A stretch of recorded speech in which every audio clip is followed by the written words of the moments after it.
cet objectif sera atteint, donc les 70%, est-ce qu'on pourra passer à autre chose, donc c'est-à-dire enlever le masque Il a envie de faire la fête.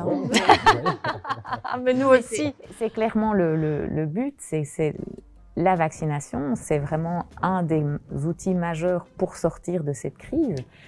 Pour l'instant, ce qu'on a à côté, c'est ce fameux geste barrière, il y a la distanciation physique, etc.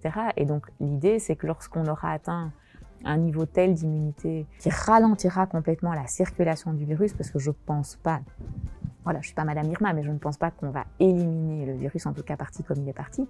Mais si on réduit la circulation à quelque chose qui est tout à fait acceptable, donc l'idée, c'est oui, de lever le maximum, en tout cas les gestes barrières. C'est ce qui est en train de se passer dans les pays qui ont atteint un niveau de vaccination bien plus important que le nôtre. Quand on voit ce qui se passe en Israël, par exemple, dans certains États aux États-Unis, il y a vraiment beaucoup d'endroits où on peut aller enfin sans masque. Donc c'est un objectif. L'objectif, c'est pas de rester masqué encore toute notre vie. Donc cet été, terrasse, resto, voyage. On a déjà eu un été l'année passée qui était plus confortable quand même que les quelques mois qui ont précédé. Donc là, si on rajoute en plus la vaccination avec ça, il n'y a pas de raison. Et à nouveau, quand on parle vaccin, ce qui est dommage, c'est qu'on parle beaucoup de la peur qu'il y a autour du vaccin. Et c'est normal, il faut pouvoir en parler. Mais je crois qu'on oublie de voir aussi le côté extraordinaire. Enfin, nous, comme soignants, moi, honnêtement, le jour où j'ai reçu ma première dose, j'étais émue, j'ai versé une larme. C'est extraordinaire.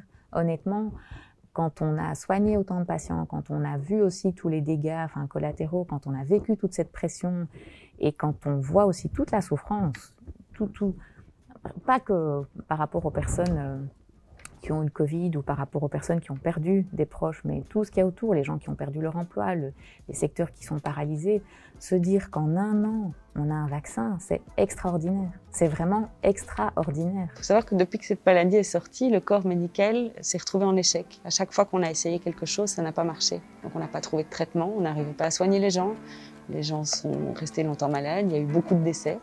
Et vraiment, le vaccin, pour appuyer ce que Léla dit, c'est un peu miraculeux, quoi. Ce qui vient de se passer ici, c'est un vrai miracle.